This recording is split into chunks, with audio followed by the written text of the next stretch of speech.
Messieurs, dames, bonjour et bienvenue dans ce troisième tutoriel débutant.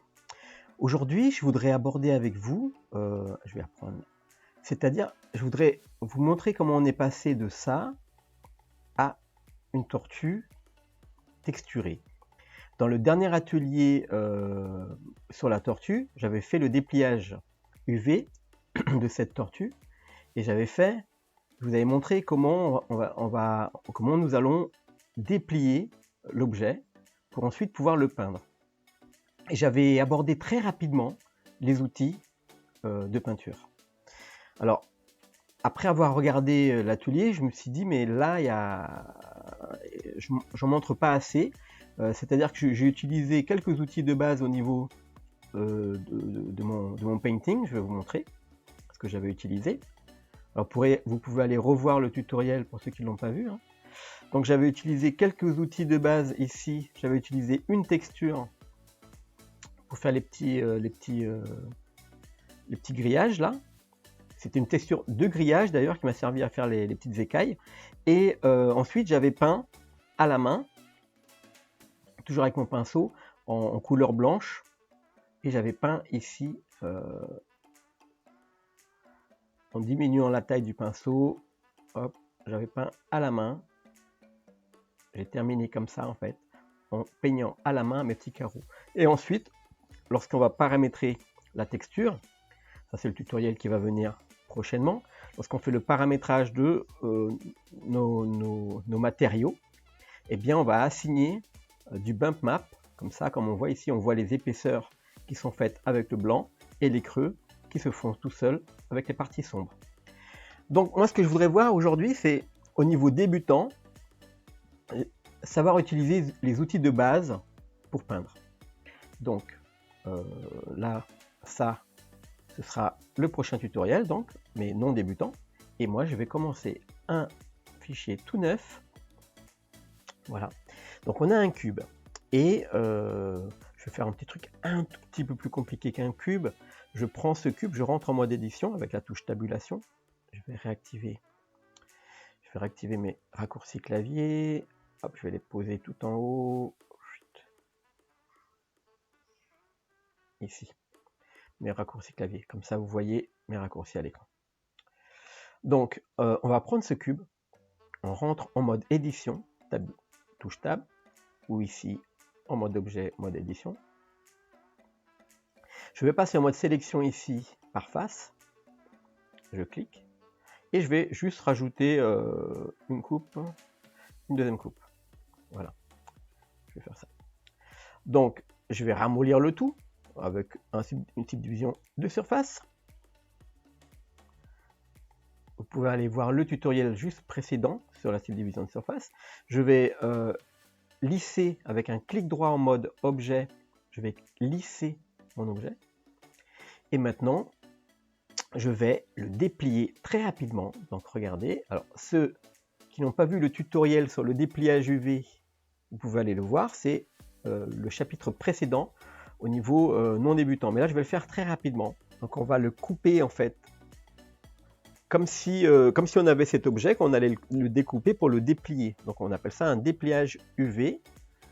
Donc on va déplier en coupant, en faisant des coutures ici. Alors pour marquer une couture, on fait CTRL-E, marquer la couture. Donc maintenant, je passe en mode édition UV, ici. Et je sélectionne le tout avec la touche A. Et je fais U. Alors par défaut, il me fait le dépliage du cube de base. Alors moi, j'appuie sur A, j'ai tout sélectionné ici. Et je fais U. Et je sélectionne Unwarp, c'est-à-dire le dépliage. Et il me fait mon dépliage, comme on le voit ici. Alors il y a différents modes de dépliage. Vous avez aussi trouvé les faces carrées. On va faire un drôle de truc. Lightpack qui me fait que des petits cubes, c'est pas mal aussi. Quand vous ne savez pas comment faire pour des objets rigides, faites ça. Après, vous avez des cube projection ou cylindre projection ou sphère projection. Ça projette comme si c'était comme si vous le dépliez en tant que cylindre. Ça peut peut-être aller, vous voyez.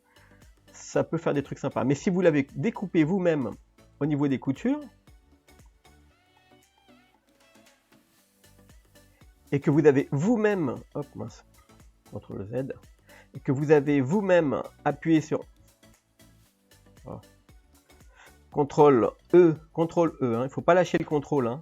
Quand on fait CTRL E, c'est CTRL et on garde CTRL et on appuie sur la touche E. CTRL E, marquez la couture. Si vous avez vous-même marqué cette couture, eh bien il va se déplier. Si je coupe ici, je rajoute cette couture là. Regardez comment il va faire.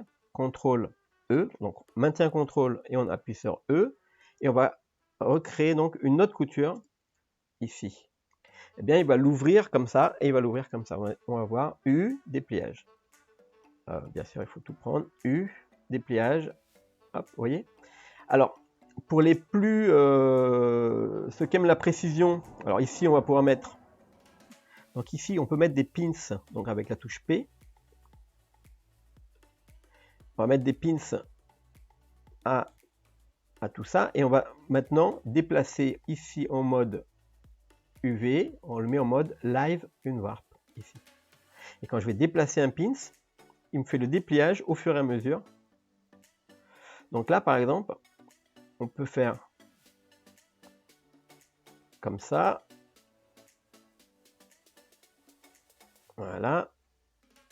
C'est beaucoup mieux. Attendez, il faut que j'enlève Live Unwarp. Ouais. Alors, je vais prendre ici. Ici. Alors, je fais CTRL, SHIFT W, aligner sur les X. Ok, là, ça marche. Et là, vous pouvez faire comme ça, aligner sur les Y. Ouais.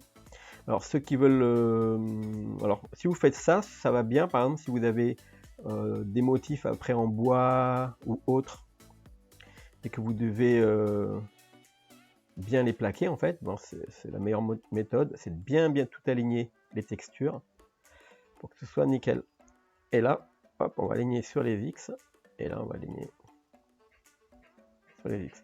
Voilà, c'est un dépliage UV, CTRL barre espace pour réagrandir la vue. Alors, si je suis ici, je fais CTRL barre espace, et je fais CTRL barre espace pour rétrécir la vue. CTRL espace, ça agrandit la fenêtre que l'on survole. Donc là, j'ai fait un dépliage UV qui est vraiment nickel, voilà, pour cette forme-là.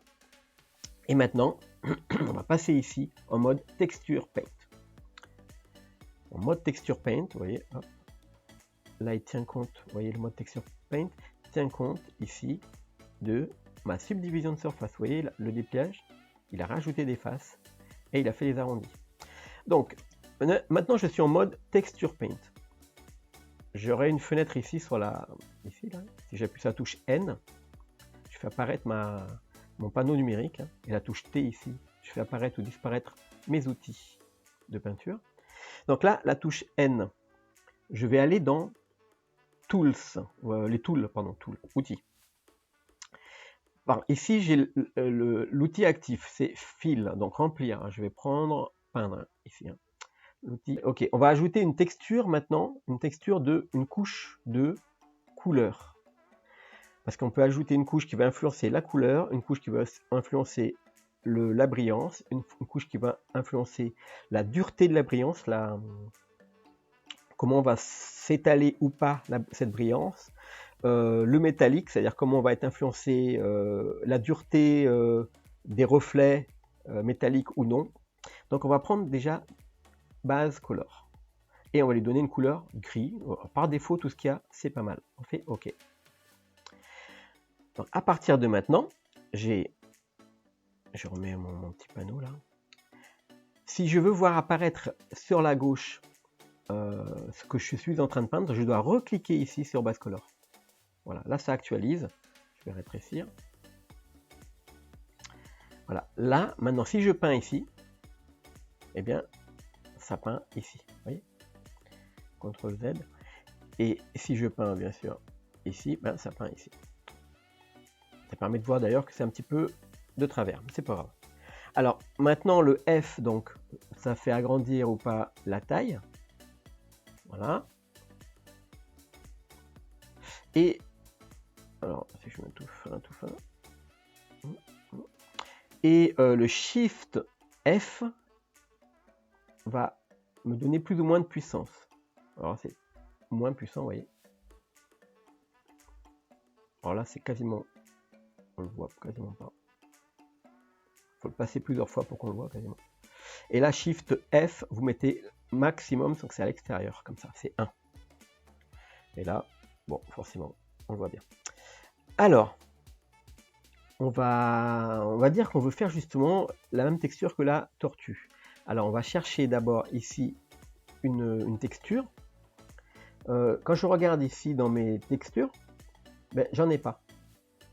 Donc, on peut faire New ici, mais on n'aura pas le choix de paramétrer cette texture. Donc, on va nous ajouter une nouvelle texture ici, dans ce panneau-là.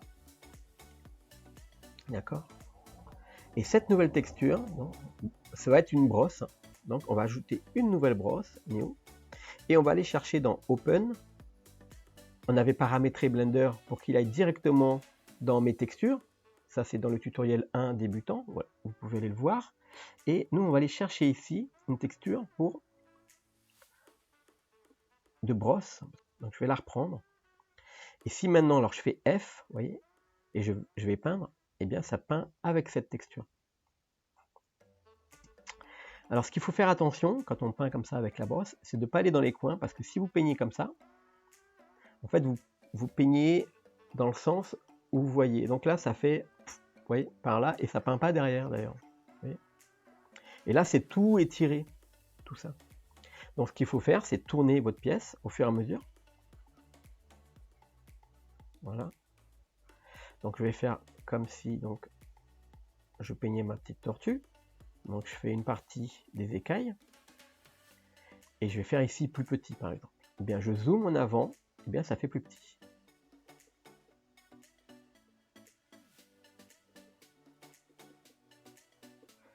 Si vous voulez faire plus petit sans zoomer en avant, eh bien, c'est la touche F.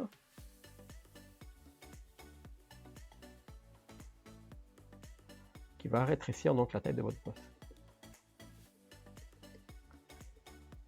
Et donc, vous voyez, ça réagit par rapport à l'angle dans lequel je regarde. Donc, j'appuie sur F, donc plus petit. Ok. Alors, il y a des choses qui sont importantes. Alors, je vais tout bombarder comme ça de tout ça, de texture. Donc, quand vous peignez, donc, si ça déborde ici, donc là, vous voyez, vous aurez des défauts. Donc là, je vais reprendre d'ailleurs. Donc, c'est peindre au centre et tourner la pièce.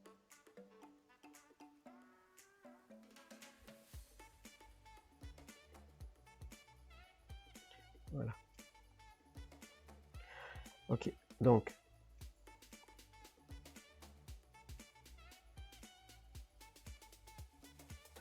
Voilà, on va dire que je suis content avec ma... Alors, hop. On est content. C'est pas super, mais voilà. Et là, ce que je voulais vous montrer, c'est vous avez différents modes pour mixer les peintures, les couches de peinture entre elles. Si par exemple, maintenant, je veux repeindre des petits carreaux entre les carreaux, ici, si j'appuie trop, ça efface le premier. Donc si par exemple, je peux cliquer ici et faire multiply, ça veut dire ça va noircir, mais ça garde l'intensité des tons clairs. Ça marche pareil avec, alors multiply va donc, comme darken, voilà, ça marche pareil. C'est-à-dire que darken, il va noircir tout de suite, et multiply, il va multiplier. Et donc, vous pouvez, c'est un peu plus doux. Voilà. Et après, vous avez la même chose, mais à l'envers. Donc, vous avez lighten, ici, ou additif. Donc, lighten.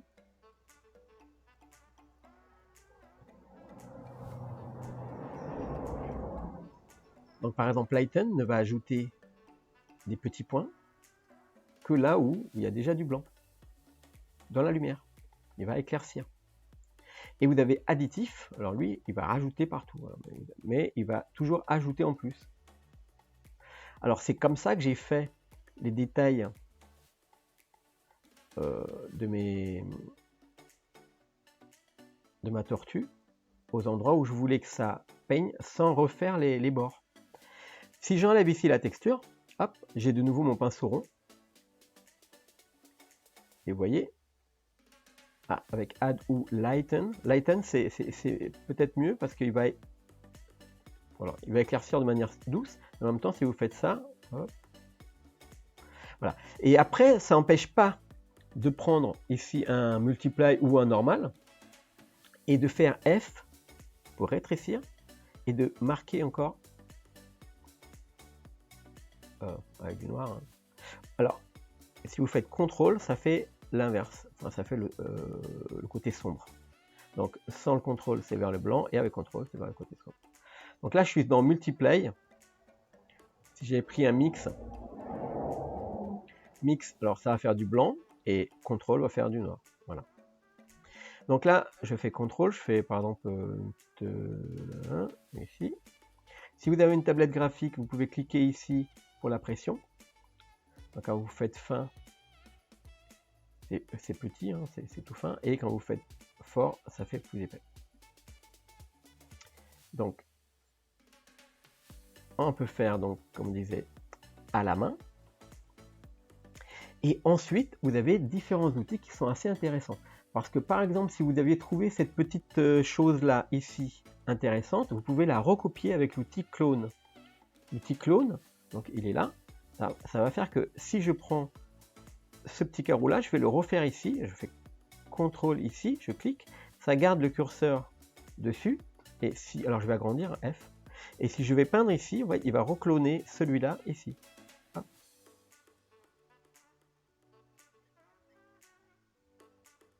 Voilà. Et ça, en fait, ça peut être super pratique, parce que par exemple, j'ai envie de refaire toute cette partie-là de la même manière que là, je fais F, alors il va prendre à partir de là, je vais le prendre à partir d'ici. Et hop, j'y vais. C'est tout de suite plus simple. Donc on va faire...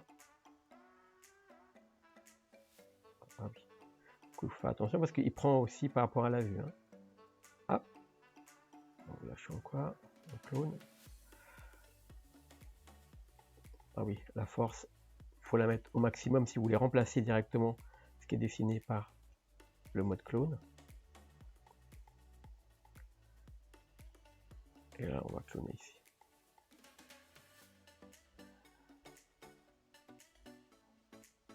Blender, ça évolue très vite. Et dans les anciennes versions de Blender, il y avait moyen de mettre un plan ici qui nous servait à cloner. Alors, je ne sais pas si c'était un plugin, mais c'était très pratique. On va voir si ça n'existe pas. C'est-à-dire que vous aviez ici des samples de ce que vous vouliez, puis vous preniez, vous pouviez les cloner sur votre objet.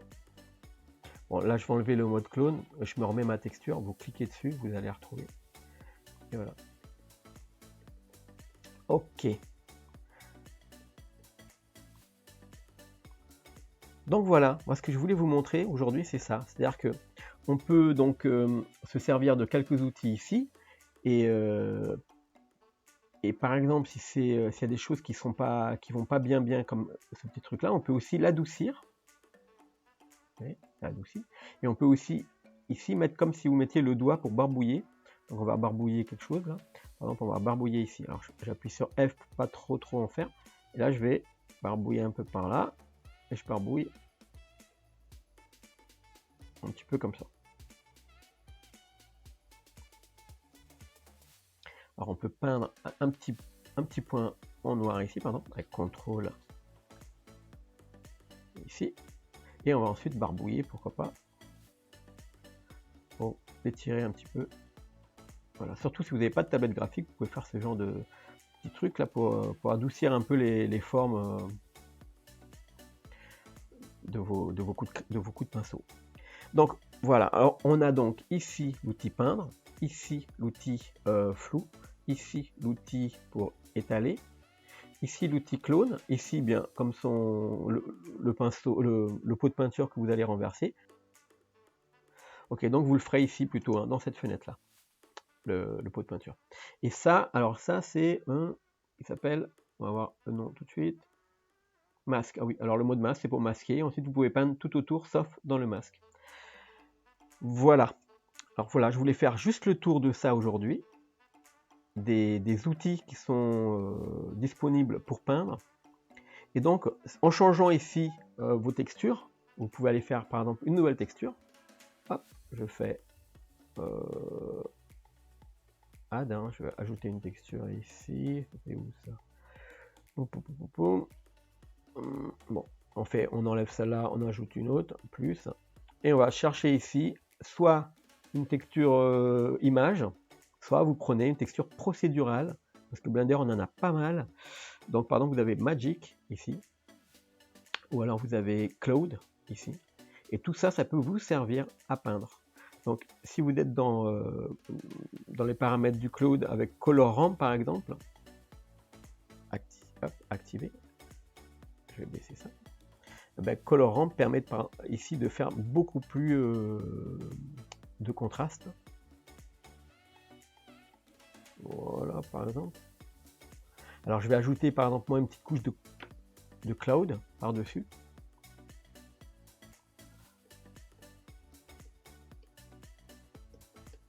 Vous voyez, ça fait tout de suite comme si ça salissait un petit peu. Et si vous mettez une couleur,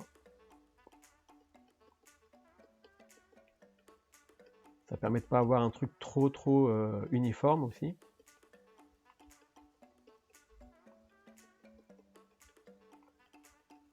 D'ailleurs, du coup, l'outil pour peindre avec le pot de peinture, vous pouvez vous en servir pour vous donner une petite couche de couleur, par exemple un petit peu de jaune, là, orangé, hop, à l'ensemble de votre objet. Pourquoi pas. Alors maintenant, à partir de là, si vous passez dans l'onglet, un petit truc important, toutes les couches, ici, dans le slot, toutes les couches que vous allez ajouter vont vous permettre de voir comment la texture, comment les couches de peinture sont attribuées à la matière. Par exemple, ici, je vais ajouter une couche de bump. Voilà, par défaut, ok. Et je vais ajouter aussi une couche de ruggedness, c'est-à-dire l'influence sur la brillance et la dureté de la brillance. Si maintenant je passe dans on va faire prendre la couleur. Alors si je vais dans bump, je peins le bump. Alors on peint le bump. Si je vais dans ici ruggedness, je vais peindre le ruggedness, etc. C'est-à-dire la brillance. Je vais mettre du blanc d'air.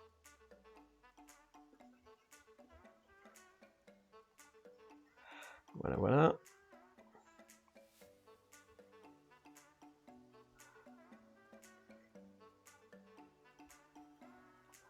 Voilà, c'est un test. Et je vais passer dans shading. Alors, dans mon paramètre shading, hop, ici, mon objet a,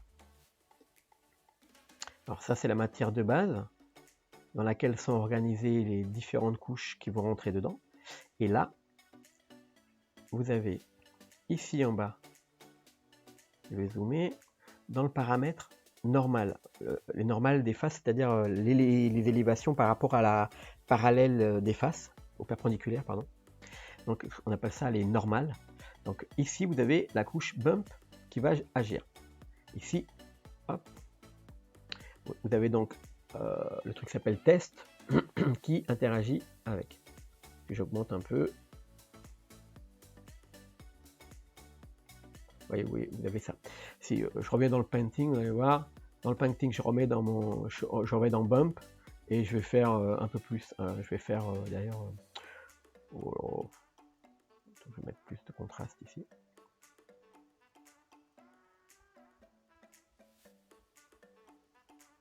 Voilà, on va faire ça.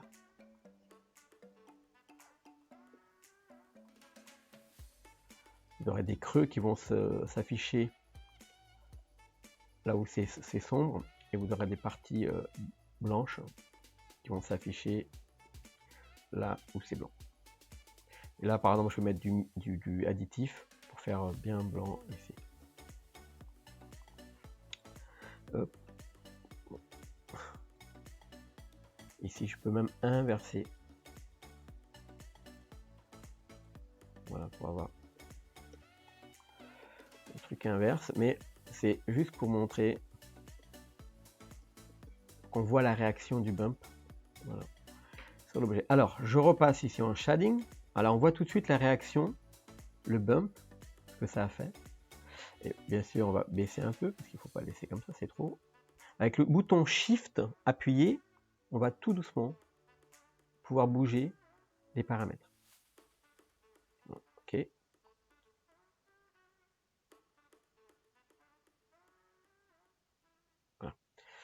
Donc voilà, du bump. Ici, donc, on avait quelque chose qui affectait ici le roughness. Donc on va augmenter ici la brillance. On voit pas trop le truc. On va augmenter le métallique à fond. Et le roughness, il est donné par l'influence. Si j'enlève, pas grand chose de différent, mais si je mets ça dans métallique, on va mieux voir. Pam. Voilà, alors là, du coup, c'est le métallique. Alors, si on enlève et la couleur, on va voir que donc, voilà, le métallique est influencé par la couleur qu'on lui avait donnée avant. Ça brille plus ou moins. Bon, du coup, j'exagère. Voilà. Voilà. Et là, vous avez la couleur. Alors, ce qu'il est possible de faire, et ce que j'avais fait pour la tortue, c'est que j'avais donc accroché ici dans mon image d'entrée. Bien, j'avais repris la même image d'entrée pour le bump. Ici, vous allez voir, je le raccroche. Donc le bump agissait. Voilà, c'est trop.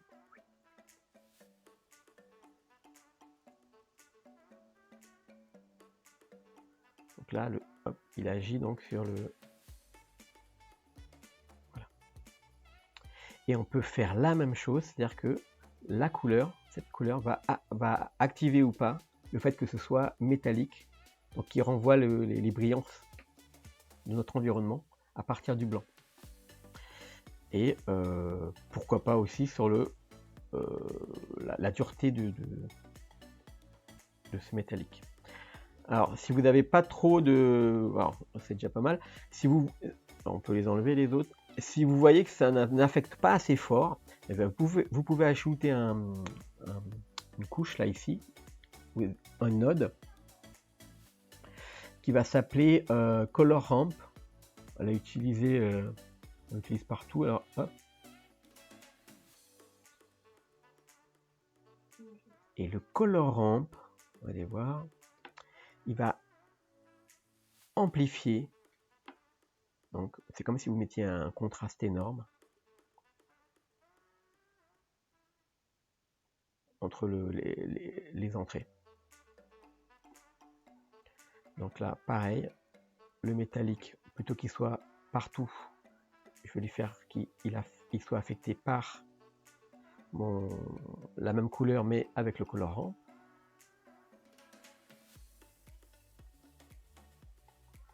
Ça peut être ça. Hein. Et donc, à partir de là, vous faites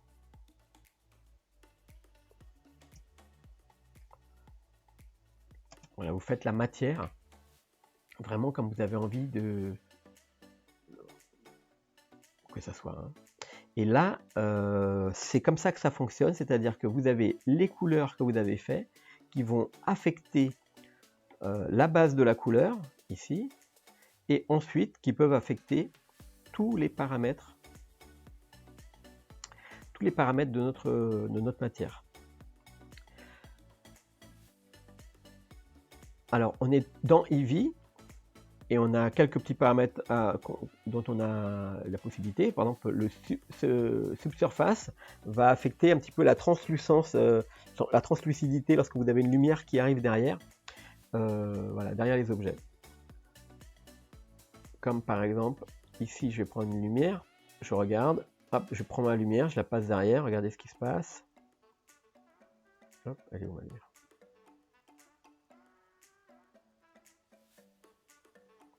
Vous voyez, c'est un peu comme la peau.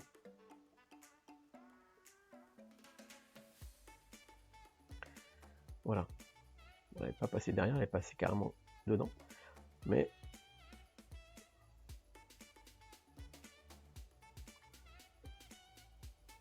voilà. Donc si voilà,